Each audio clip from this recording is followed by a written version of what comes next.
Welcome to the 12th CRC Roundtable, a lunchtime webinar series. And I'm pleased to introduce the panel. It's a wonderful panel we here have today. And also, if you all could introduce yourselves in the chat as our audience. And so that way we can see a full breadth of the audience. And keep your camera off and stay muted during the presentations. And there will be plenty of time for questions in the chat. And so during the presentations, just if you could, be answered during the discussion portion. So we'll send that email out on Friday with the link to today's recording and the answers to any questions that you may did not get during the webinar. All right. And you may ask yourself, as you sit here listening today to this series of August webinar on our roundtable discussion, why this topic? And at this time, with the C-Stream internships concluding, we just wanted to ask the interns about their experience and summarize their internship projects and, present their top-notch research. And to do that, we have Adriana, Katie, Joshua, three of our summer cohort interns, who are very bright young scholars and bright minds who have researched these issues and affected the Chesapeake Bay region. So just wanted to share that with you. Also, we want to share with you something that is also very interesting programmatic aspect to the C-Stream program. And that is our tool that we use called, to gauge and encourage student growth. That is the 5 competencies. Those 5 competencies, we are here to kind of spark or just explain further. Michael Zeman, the director of the Student Engagement Network at Penn State. He has a background in K-12 education, and he has spent years developing the competencies framework that he'll be discussing today. So prior to his working in student engagement, Zeman served as the director of science outreach in the Eberly College of Science for 9 years, founding the K-12 outreach program since Science U, which has been recognized with 3 regional Emmy Awards for Science U at home television series on PBS stations. He presents at national conferences across the country on science outreach as well as student engagement. And we're really lucky to have him here today. Give it up for Mr. Mike Zeman. And I will turn it over to him at this time. Thank you, sir. I guess I don't know how you give it up over Zoom. Maybe like the hand emojis or something. But yeah, there you go. Thanks so much. So I'm working at Penn State and work with a lot of great people, including Denise Wardrop, who's on this call, who have helped champion a lot of ideas around how to scale engaged learning, especially at a large R1 institution. But this goes, I think, the same for any level or size university or college. So I'm just going to share a quick screen here just to give some foundation to what I'm saying. And hopefully you can see this at this point. So to give context to the growth areas, when I took the position of the Student Engagement Network Director at Penn State, there was really no direction. And what we determined that we had to do was create almost like a curriculum of sorts for engaged learning. Not that it hadn't existed in different realms within class and major degree programs, but the notion was really the scale. The scale was to now take all students for example, at Penn State across the campuses, and offer them a tool or a resource or even a way of thinking that would help provide a significant lift to those students. So, essentially the network is meant to create in students the best version of themselves before graduation. And that comes with things like resiliency and, making a positive impact on the communities that they enter. But we had to move back from the mission statement, work backwards, and ask ourselves, what would be 3 priority areas that we would want to measure? And they were personal growth, professional readiness, and impact on others, or community impact. And now the question is, how do you measure those? And that is a substantial question. How do you measure personal growth, professional readiness, and impact? It's kind of like the magic, answer. I'm not saying we found the answer, but we're working on it. So one of the things we designed was this graphic, which is the curriculum of engagement. It's encouraging students to look backward on where they've been. What do they love? What are they good at? What can they be paid for? And what does the world need? And if they answer those questions, they can construct a mission or a personal statement that is their why or their purpose. After that, we ask them intentionally to design a journey or an engagement plan. And so we kind of get into design your life level concepts. Once they have a design, they prototype and they experiment and try things, go through and do a ton of events, research, internships, travel, student clubs and orgs, you name it. And in the end of that, though, the challenge is that they would reflect. And that's the key, right? So that's where we get to the answer. How do you ask a student to measure their personal growth, their professional readiness, or their community impact? And so that's where the growth areas as critical life skills come into play. And this is where we actually changed multicultural awareness from being a bit too benign to social justice, activism, and awareness just in the past year. And ethical leadership, of course, being having leadership skills, decision-making skills, systems thinking and critical thinking, citizenship and civic responsibility. And then, of course, in the professional skill development, you could really say there's several other skills. We look at the NACE competencies often, but we usually talk about teamwork and communication and organizational skills.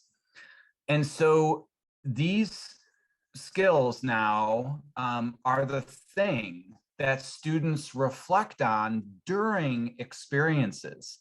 And we have several structural elements in place. So we correlate to different engagement types.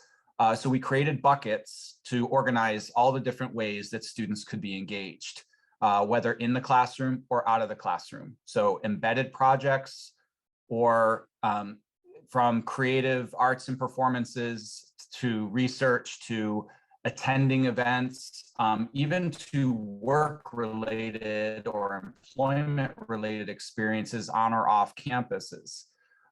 Anything really counts. And in the spirit of these engagement types and reflecting on the growth areas, what we ask students to do is weekly journals. But here's the key: they meet with an engagement coach.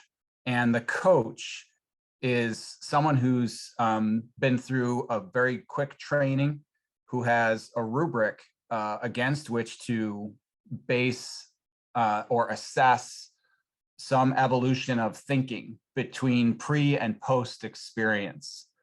The growth areas also have sub-competencies, and I'll just share one quick final thing here that will just give you an idea. And it's just this visual here that shows that we took the growth areas and we broke them down in Bloom's taxonomy. And we actually created 3 general levels so that they would kind of be able to identify key things within civic responsibility. For example, understanding and remembering.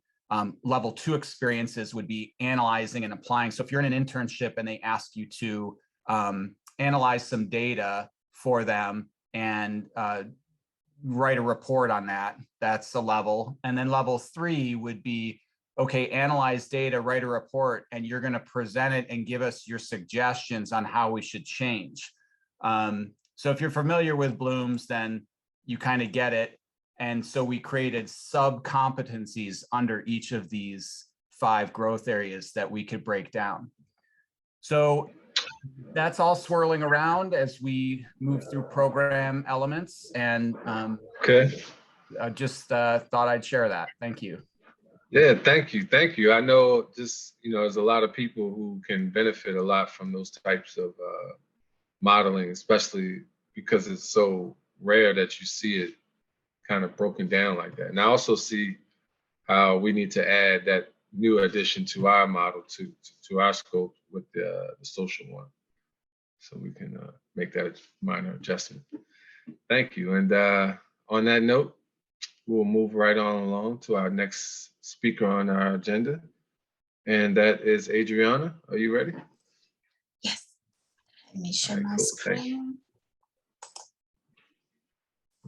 Thanks again, Adriana.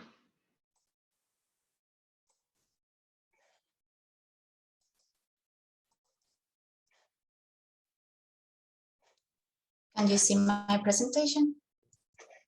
I'm sorry. Yep. Okay, great. So give me just 1 second.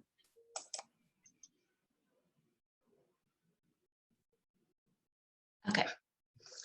So good afternoon, everybody. My name is Adriana Marcela Murphy, and I'm gonna be talking to you about coastal blue carbon and the work that I did this last summer researching this topic and how we can develop this type of projects in the Chesapeake Bay. And hopefully by the end of my presentation, you have a better idea of what this topic is and what is important. So I want to start with a little background, a little bit about myself. So I'm originally from Colombia, but I'm currently living in Fairfax, Virginia, and a George Mason University student. I'm majoring in environmental science with a concentration in marine, estuarine, and freshwater ecology. And I have recently become very interested in studying coastal habitats and some of the benefits that they offer. So when I found this internship on blue carbon, that is one of the benefits these habitats have to offer, I knew it was a perfect fit for me. The work that I did during this summer helped me dig deeper into the benefits coastal ecosystems have, and also I had the opportunity to explore a potential career path. And in general, my internship centered around coastal blue carbon, which is an exciting topic, but it's also pretty recent, so there is a lot that we still have to learn. I want to give you first a general idea of what blue carbon is and what I did during my summer internship. So I want to start by giving you a definition of coastal blue carbon. And if we look at the image, blue carbon is the carbon that is absorbed and stored in the soils and the vegetation of coastal habitats, and that includes mangroves, salt marshes, and seagrass beds. We have probably heard about terrestrial ecosystems, such as forests, and the importance in absorbing carbon, but we do not normally hear about the carbon sequestration potential that these coastal habitats can provide and how good they are at this. Salt marshes, mangroves, and seagrasses are really good at holding that carbon because they store it mostly in their soils and it can remain there for hundreds or even thousands of years. In addition to that, these coastal habitats provide many other benefits, including coastal protection, fish habitat, clean water, and as we know now, they also sequester carbon dioxide that would otherwise stay in the atmosphere, and so these habitats can be a way to fight climate change. Fortunately, they are facing many threats, and studies have shown that we have lost in average more than 30% of these coastal habitats. And the thing is that when they are damaged or destroyed, they lose their ability to absorb that carbon, and the carbon that is already stored in their soils is released back to the atmosphere. And this can be a huge problem and can have negative impacts on the environment. So knowing how important these habitats are and all the benefits that they offer, the role they play in the carbon cycle, and how they can influence climate change either in a positive or negative way, has been kind of a wake-up call to start doing something to restore these degraded wetlands and also to conserve intact wetlands. So one method that we have to do this, to restore and conserve them while also mitigating climate change impacts, is to incorporate these coastal wetlands into the carbon markets. And that what is that we can buy and we can also sell carbon credits. And this can work as a financial incentive to restore and conserve this type of habitats. But as I mentioned at the beginning of my presentation, there is still a lot that we have to learn. So the question is like, what was my role in all this during my summer internship? So what I did during this summer, I worked with 3 amazing mentors from NOAA and the Virginia Institute of Marine Science to figure out what we could or how we could use blue carbon as a way to restore and conserve salt marshes and seagrasses in the Chesapeake Bay. So I look at the state of the science of blue carbon, paying close attention to the coastal habitats of interest that we have in the Chesapeake Bay, salt marshes and seagrasses. I also look at how to incorporate these habitats into the carbon market. And in order to do that, we need to follow a methodology with very specific instructions and requirements. So I studied 3 different methodologies to apply blue carbon projects. And each of these methodologies have different applicability conditions, different parameters and requirements. But there are also some requirements that were standard across all these 3 methodologies. And some of those requirements included the assessment of greenhouse gases, the rate of carbon accumulation, and how sea level rise could affect these habitats. So with that in mind, I also looked at what specific information we had available in the Chesapeake Bay to address those requirements. So with all this, I created different tables to help my mentors understand this blue carbon and how they could apply to the Chesapeake Bay. So first, I compared the different methodologies, the requirements, how we can apply them, some of the gaps. I also listed all the parameters and data needs to apply these methodologies and what approaches we could use to find that information. And finally, I searched in the literature and different databases for information that we needed in order to apply these methodologies into the Chesapeake Bay, and also what were those data gaps that we have in the Chesapeake Bay. So I want to conclude by highlighting the main message of my presentation and what I got from this summer internship, and that is that incorporating these habitats into the carbon market through the development of coastal blue carbon projects can help us restore and conserve marshes, mangroves, and seagrasses. And there are different methodologies that we could use to apply to these projects. And the methodology that we select is going to depend on the type of project that we are working on. There are some challenges to apply these methodologies and to develop this type of projects.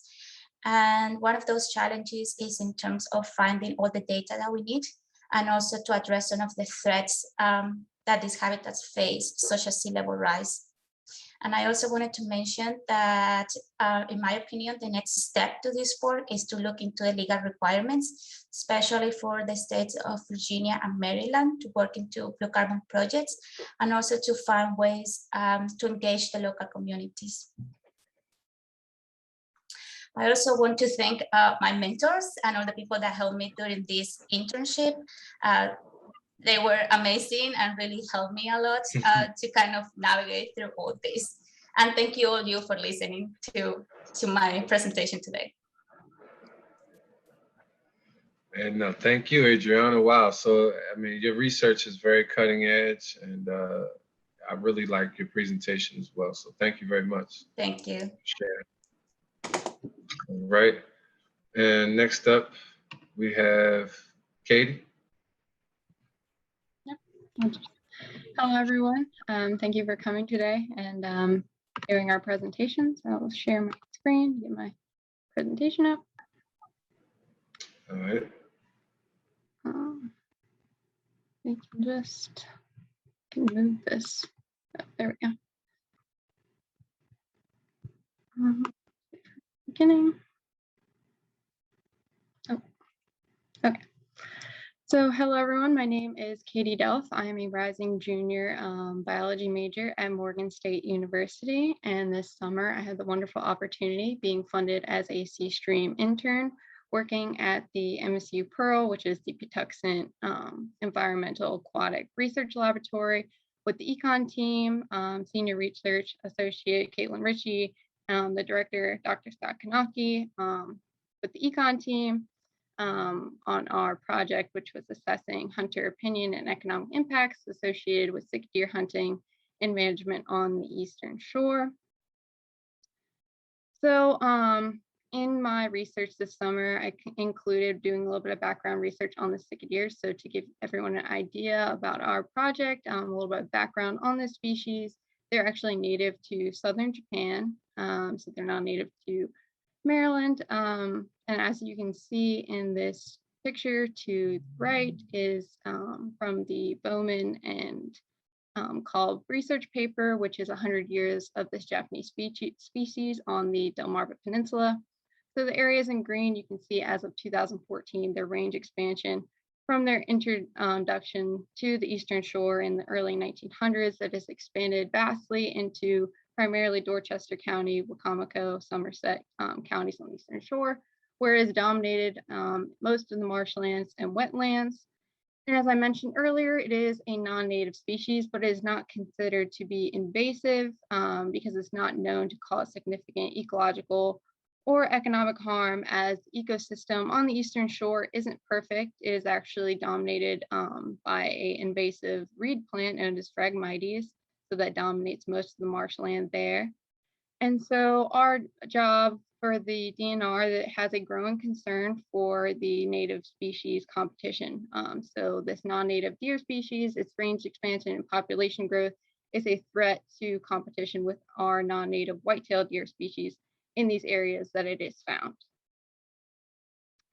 So my role this summer was a research kind of assistant for this project. So coming on my background as a biology major at Morgan State, I had to do a little bit of digging, especially on the front of economics portions. So first diving into research on the human dimensions of wildlife management. So researching how these social sciences can help develop management solutions and understanding how human thought and human behavior is influenced and impacting wildlife. So our research can help wildlife managers and their three goals, which is to maintain and protect wildlife and their habitats, but also providing opportunities for public to learn and explore different habitats and different species in the environment, and also protecting those humans that are interacting with the wildlife. So we can assess or assist wildlife managers by examining those broad questions of human behavior and their impact with wildlife, and also exploring the motivations and satisfaction with the wildlife and environment interactions, and how this establishes people's perceptions, attitudes, and values regarding our environment and the creatures that inhabit it. So another key research area was the North American model of conservation. So these 7 principles I looked at were helping guidelines or help guide development of policies regarding these species in these areas. So just to name a few of these principles, utilizing science as a proper tool to understand how this environment can sustain certain populations and how policy can formulate that. Markets are eliminated for game, so these animals aren't exploited wrongfully and their populations aren't decimated. And also understanding that if recreational hunting opportunities are presented, that these animals aren't being killed without a legitimate purpose. Also part of my job this summer researching was state agency work, so previous hunter surveys that we can look at, which our primary goal was designing the survey So looking at different categories of questions, also understanding response rates, differing between mail-in surveys, email surveys, and web-based surveys. So looking through those over the years across the United States, understanding what questions work best and how to construct questions efficiently so there's no confusion among respondents. Also researching background information on the cicada deer species in general and their journey from Japan over to the Eastern Shore and understanding their impact on this ecosystem in the Eastern Shore, and different economic models, understanding that I have biology background, economics were new to me, so understanding the different methods from my economics team helping me understand different post-experiments and recreational or regional economic impact analysis. So within our survey, we will be developing a choice experiment to help elicit these trade-offs that hunters are willing to make in regards to their hunting experience, and also regional economic impact analysis that can be done with the results of our survey. So for my plans for the fall, I will be returning to Morgan State to continue my bachelor's degree in biology. I will also be participating in a mentorship program where I'll be mentoring first-year students. I'm also a student athlete, so I'll be continuing my athletic career as a softball player at Morgan State. And I will be continuing my work with the economics team at the Pearl to work on this project as it is a continuous project. We are continuing working on our survey draft that we will continue to start to administer in pre-test and evaluate those results and make corrections as necessary to our project. So I'm very excited to continue my work with the economics team and learn as much as I can working with the diverse new skill sets that I'm learning with this internship program. Wow, thank you. Thank you, Katie. Sounds like you got your hands full there and you're getting a full experience at college. That's really good, dealing with sports and everything. I'm sure it's tough to manage all of that, but it looks like you're doing a really great job. So congrats to you on that. And great presentation. Thank you. All right, next up we have Joshua.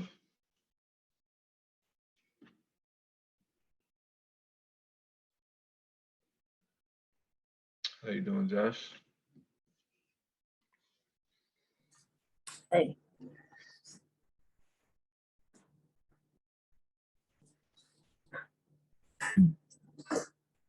Good afternoon, everyone out there all doing well. My name is Joshua Ramirez, and I'll be going over my project today, the invasive catfish mapping application. So fish species have been introduced outside their native systems on a global scale to pave way for recreational fishing opportunities. In our case, the blue catfish is one of these. Coming from the Ohio, Missouri, Mississippi, and Rio Grande rivers, they now enjoy their time in the Chesapeake Bay's major tributaries. They are invasive because they originated from elsewhere, and they're freeloaded on the bay's water systems. By having increasing populations go unchecked and them having wide generalist diets, they pressure needed resources and habitats used by native species of ecological importance, such as oysters, blue crabs, and other fishes. And this results in a tricky issue, one where different entities butt heads because they have competing objectives. You know, catfish were brought here originally for economic opportunities, yet we're now having to grapple with the growing ecological consequences. And so how is the issue resolved when different groups want different things? To address this issue, the invasive catfish work group was formed, with their focus being to mitigate the negative impact of the invasive catfish via public outreach, education, and management strategies. They are indeed the front line for this issue. I, along with my mentors, gauged their interest in the idea for a catfish map, and with no resistance and being handed a list of data needs, I began my journey in paving the way forward for this map. Now, the idea is important for a few reasons. The degradation to the aquatic ecosystems that will continue if we don't address this issue by housing data needed by the workgroup members. They are able to save time. And lastly, the online map can be shared easily to other members and external users. I used a 5-step workflow throughout the project. And to start it off, I used ArcGIS Pro, a GIS software, to set the foundation. I would look online for public data sets that I could use for spatial context or attribute space. And I would also create my own feature layers if I needed to. So think of ArcGIS Pro as a plate with cups on it, and those cups being our data sets filled with liquid, their data. I was trying to figure out if I could add more liquid to those cups, or if I needed to, just bring brand new cups and add it to the plate. I imported the following public data sets, starting with US states on the screen, US counties, the major basins, 12 tributaries, the local water systems, and the Chesapeake Bay watershed boundary. Of the 7 original data needs, I was able to implement 4 of them and added 2 new data sets. The catfish presence was put into the Hut 12 tributaries, symbolized in a way that would show if a tributary had presence of both blue and flathead catfish, or only one of them. Catfish literature required a new point data set, which is shown here. The catfish harvest data was added into the major basins layer. And here's a pop-up of the available harvest for Rappahannock Basin, data requested from the Virginia Marine Resources Commission. And same as our literature, processing plants also required a new point data set, which is shown here. And although the following ideas, the last 3 have not been implemented, there has been dialogue already on how we can approach them in the future. Next up are data sets that were added in. I made a new data set that would show all the affiliations of the invasive catfish workgroup, and there are many. I think over 30 different affiliations here. So this would allow other members or external users to find out who would they need to contact, to give information or maybe find out specific information. And I want to give you guys a bit of a heads up that the catfish presence info that we saw earlier does have a couple limitations. And so salinity data was added as a supplement. With salinity and catfish literature, the workgroup members can make better interpretations of the data despite them having limitations. So let's go back to the analogy. That's me, and ArcGIS Pro is the plate and the cups are the data. So by using ArcGIS Pro, only I can interact with the data. And by hosting all of the data on ArcGIS Online, this table, and creating a web map, others will be able to access and interact with the data as well. And that's the important part to this. So the web map itself is editable. So for viewing purposes only, I wanted to make a new web application using one of the pre-made templates available on ArcGIS Online and configure it in a way to help new visitors by adding in a splash screen and description, right? Giving them guidance on what kind of tools are available, highlighting the map purpose, and letting users know that this is an early development. The last step, so to speak, is sharing the application and collecting feedback from our members and other users. despite this being the last step, the workflow itself is more of a cycle in which we need to keep returning to other steps to continue fine-tuning, updating our data sets, and just enhancing the overall experience for everybody who visits the application. For those who were discussing this idea early on in my internship and those that were interested, I let them know it's possible, and I'm sure that as it continues to grow, it'll become even more versatile. For future improvements, of course, we need to keep adding more data that is available. We need to attempt to implement these ideas, improve accessibility so that the data can be easily understood, and a lot more that needs to happen behind the scenes. Here are my references. And I'd like to thank everybody for listening. I hope you all have a great day.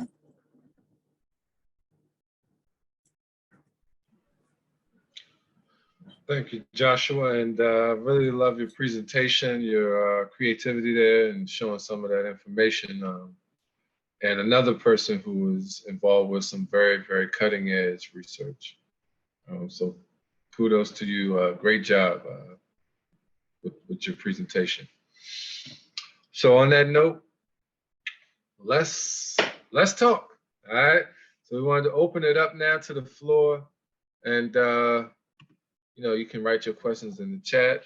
You can raise your hand and be called on, and turn your mic on and camera on. But just with the interns, with the internship program finished up, I'll just open up with one.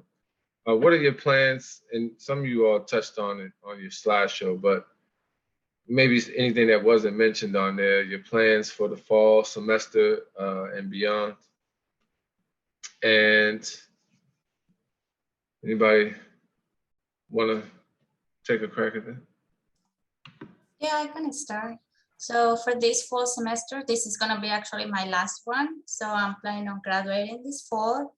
And after that, I'm planning to first gain some experience. So I want to find a job and start working. And I hope that in a couple of years, I can go to graduate school. I want to learn more about wetland science for sure.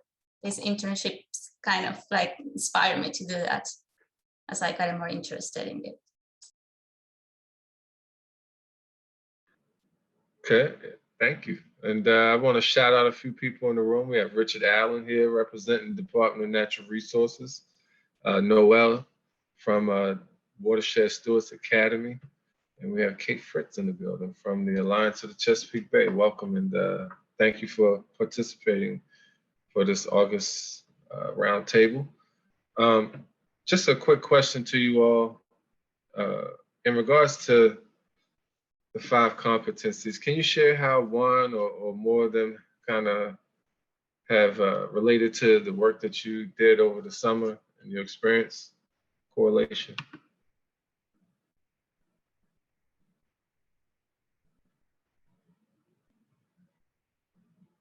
Anybody want to share one of those? Yeah, I'll go ahead. So I want to say first that when I worked on this project, it was difficult to see how these competencies were tied up, and I guess like thinking about it over time, and at this point I realized that maybe why it was hard to see it is because the stage I'm at with the project, like it's in early development. We're not doing outreach with it just yet. There's a lot that needs to be done. And so some of the competencies, they'll be relevant at some point, but maybe not all of them at like this moment. But I will talk about a couple of them. For, I'd say, systems thinking. All of the different processes that interact with each other. I remember discussing with my mentor and how he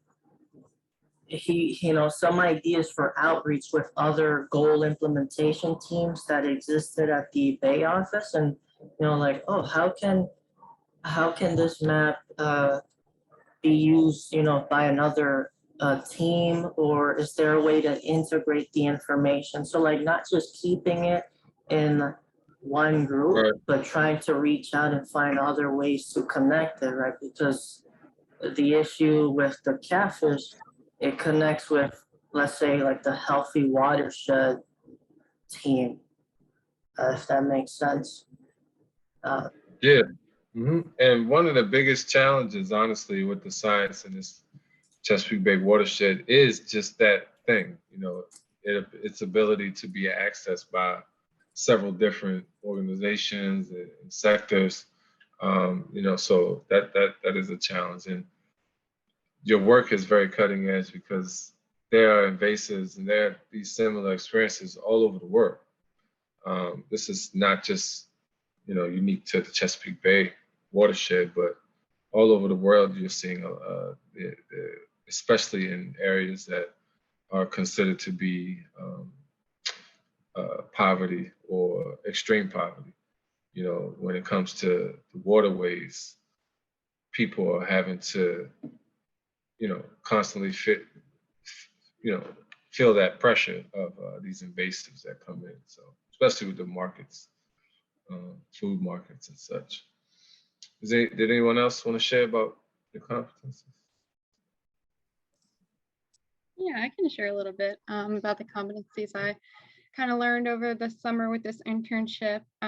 Speaking to systems thinking, relating to Joshua's work, it was really interesting to work on the econ team and some of the challenges we faced regarding to systems thinking and developing our survey and gathering information that's accurate that we can put in there and to understand the development of our questions. So in our weekly meetings, having to present ideas that contribute to different elements of the survey and to gather that information, and then doing the background research on understanding like the human dimensions work that I previously mentioned in my presentation, to understanding how we can efficiently develop that survey.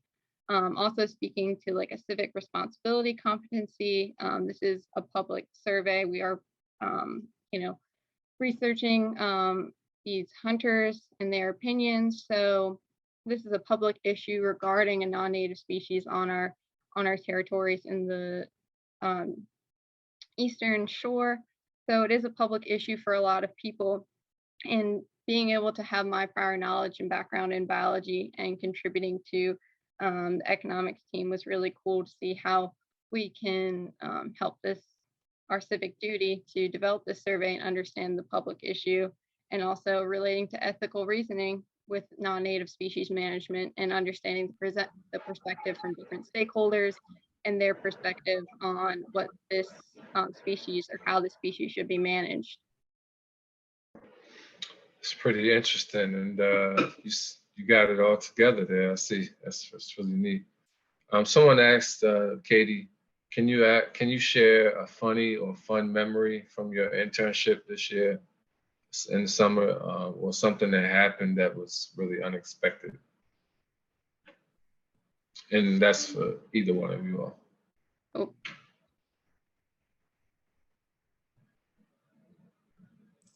Anybody? Could you repeat the question, please? Sure, it's in the chat, and I'll repeat it again. It says, can you ask them to share a funny or fun memory from your summer internship, or something that happened that was really unexpected? I can share something. I don't remember really anything funny or something like that, but something unexpected to me was all the encouragement that I got from my mentors. And I want to tie this also to the competencies, because I'm from a different country. So I feel I need to be like very aware of those cultural differences. And I can be sometimes very self-conscious of my accent and my English, and I freak out sometimes. So seeing all the understanding from my mentors and all the encouragement that they give me, even though I sometimes felt like, oh, am I really helpful here? But getting all that encouragement was unexpected, because in my culture, we really don't have that. So that really helped me to build my confidence. So that is something that taking from this internship and from the people that I work with. Adriana, if that didn't exist or didn't take place, how do you think that would have made or affected your experience? It would have definitely been completely different, because, you know, sometimes I can be very insecure. You know, like at the beginning, I was even scared of applying to this job because I felt I was not prepared. And, you know, I thought I needed to know everything. So having someone telling me like, no, it's not like that. This is a process and you're here to learn. Make me feel that I was making an impact, and that make me also be more productive and engaging and having fun while doing this job. So that was definitely a positive impact on me.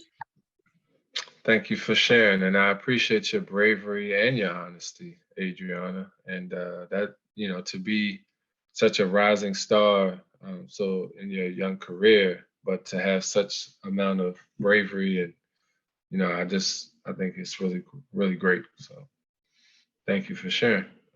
Your remarks will, I'm sure, possibly help others in those same situations. Someone asked a question. The questions are rolling in here. All right, here we go.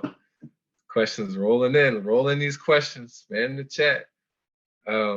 Someone has said, I'm curious about the students' exposure to social science approaches, surveys, etc., and whether or not they plan on taking any social science courses.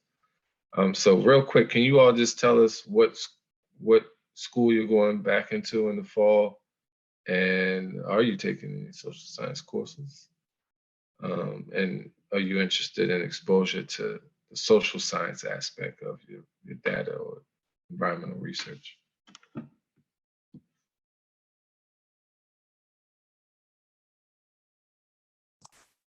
Yeah, so I'm attending George Mason University. And as I said, this is my last semester. So I'm just taking like the courses that are required and that I needed to graduate, but I have taken social courses in the past. And I think it's important because when we work in the science, we sometimes don't know how we can convey our results or make kind of people see what we see. So understanding what are the motivations and the drivers behind people's decisions is a crucial part. So even though I'm not taking those type of courses, I've taken them in the past, and it's something that I definitely keep in mind. Yeah, you bring up a good point about the differences in cultures, and as it relates to, you know, environmental sustainability, having to share science that is going to engage across, you know, multiple different cultures. So you're hitting on a really, really major point as it relates to how we look at, you know, science communication and how we look at sustainability, because ultimately it's a communication experience, and the environment doesn't really stop at one state line or country line. It goes all over. So you're dealing with multiple different cultures and languages. So it becomes important. Anyone else want to share?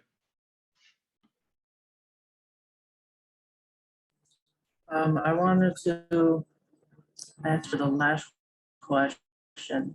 Again, something maybe unexpected, or at least just thinking about it overall, is I told my mentors how maybe in the last week, you know, like how comfortable that I got, and the the bond that grew. And I was telling them how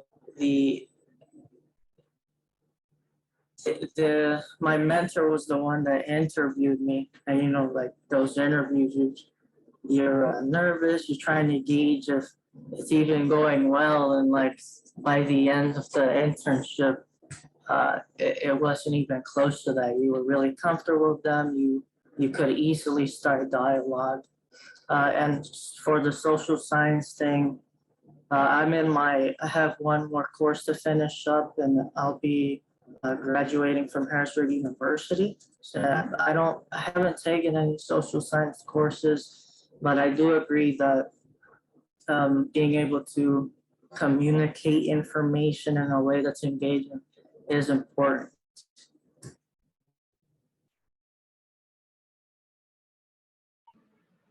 All right, yes. And we have another comment. Mr. Dan Gross is in the building with Terra Aqua.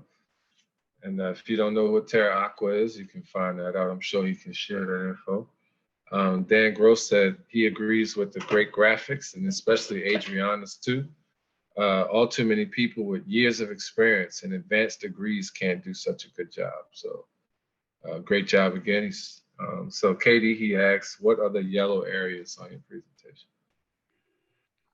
The yellow areas on that map from the Coleman Bowman paper are just the range expansion through 1964. So, and you can really see on that map, but there is our orange areas kind of highlighted, which is like the pre-1930s, which is when the species was like first introduced. So they're very small, kind of on the shorelines of where it was first brought. And then the yellow is kind of 50 years afterwards in the 1960s. And then the green, obviously, in 2014 when this paper was getting published.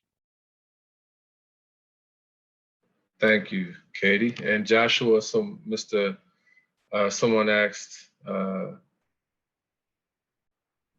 how much GIS experience do you have or have you had before this internship?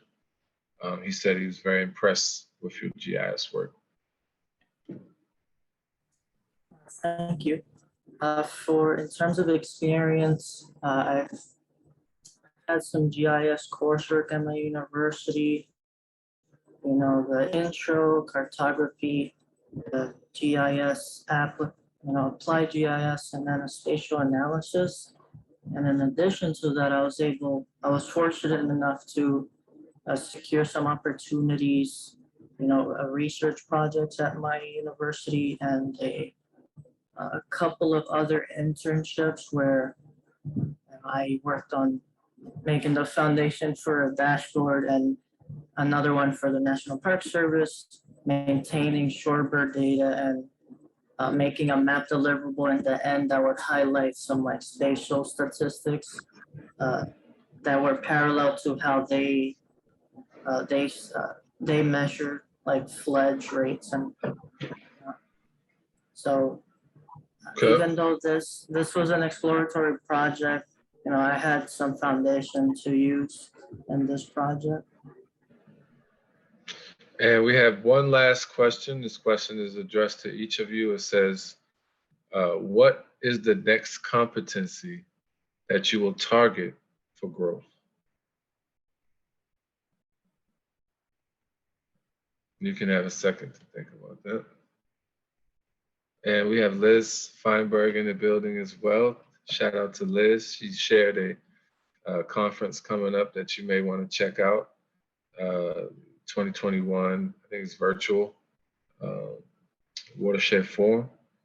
I have been to the last 6 Watershed Forums.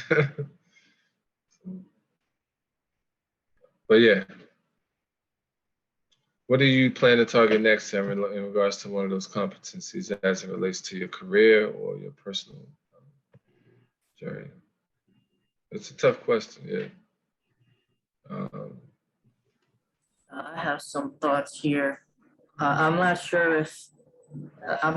really sure what's going to be going on in my future, if it's a full-time position or grad school. But I know one of the competencies that I need to develop more is probably civic responsibility. More so because I generally fail to communicate some things I learned or have done, just like general environmental issues to people around me. And it'd probably be good if I can develop that. It'll help me make a case for why things are important, be able to present on those issues, like if it's not a presentation, and then like a one-to-one scale. So that's for me personally. Thank you for sharing. Anyone else? Katie, Adriana? You can go ahead. Katie. Sorry. Yeah, so the next competency I will target for my growth, I think, is like professional development. As I'm matriculating for my next 2 years of college, I just want to work on developing more confident communication skills, participating in great opportunities like this to speak on the different experiences I've had and other research I'll conduct in the future, and also just meeting with different groups. This internship was great and a great opportunity for me to learn how to work on a professional team and contribute my ideas and how to effectively get across the work that I can contribute to.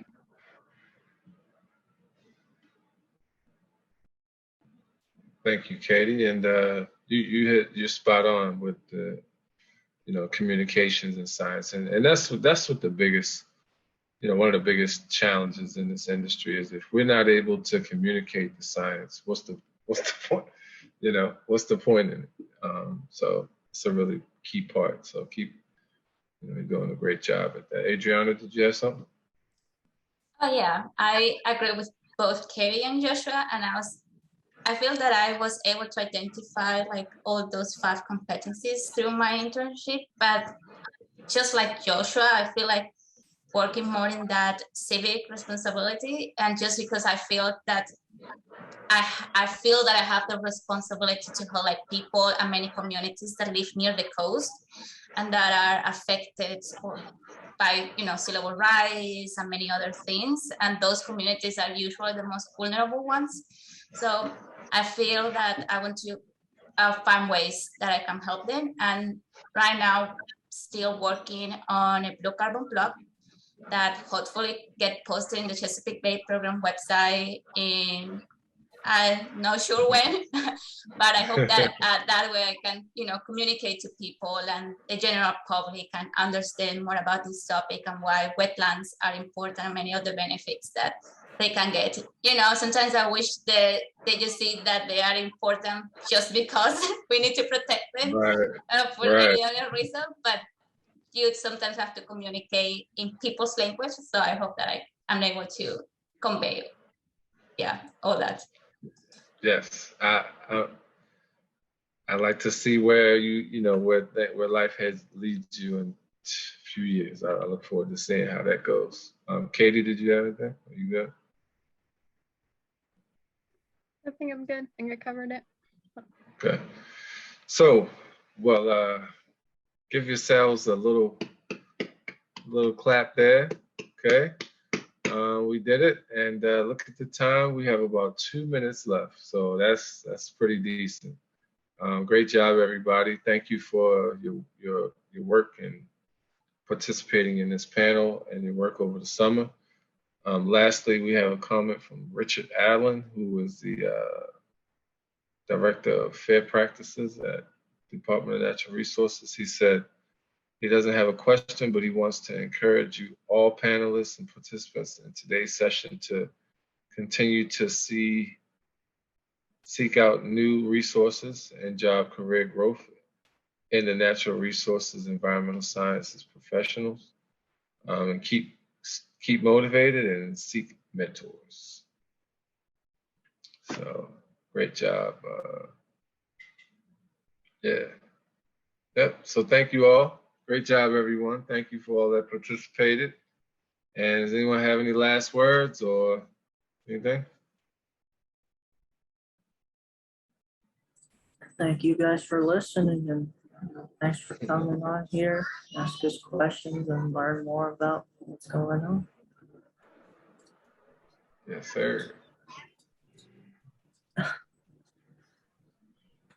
right, we have some thanks coming in, and great job. So check the chat out. You can see some of those things. It's 1 o'clock. All right, you guys can break out of here, get some food, and enjoy your day. And thank you again for August's CRC Roundtable, featuring 3 of our summer cohorts internship interns doing this great summer project. Yeah. Thank you, everybody, for listening to us. Thank you, everyone, for coming. All right. Take it easy, guys.